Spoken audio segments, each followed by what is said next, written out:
Let's take a look at some Diels-Alder examples. So in the first example, we have a cis dienophile.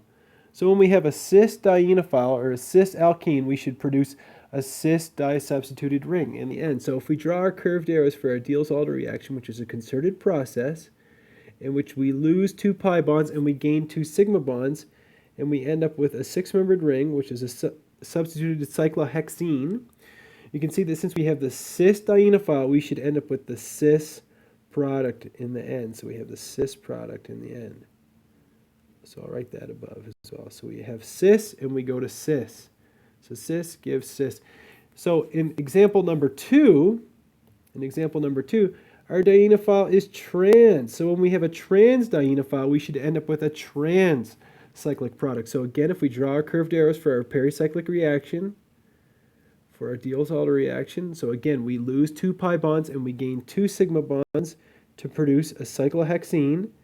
And since our dienophile is trans, our product will be trans as well. So we have one nitrile pointing up and the other nitrile going down, and we'll also end up with the enantiomer.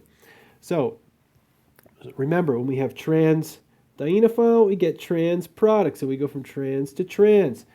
And triple bonds can also function as dienophiles, in which case the product is a ring with 2 double bonds, a 1,4-cyclohexadiene. So if we draw the curved arrows for that, hopefully this will clear it up. So if we draw our curved arrows here, you can see that what we end up with is a 1,4-cyclohexadiene. So in this part, in this example, since we don't have either cis or trans, since we have an alkyne, we don't have to worry about cis or trans in our product, and we just simply draw our groups coming off of the newly formed alkene.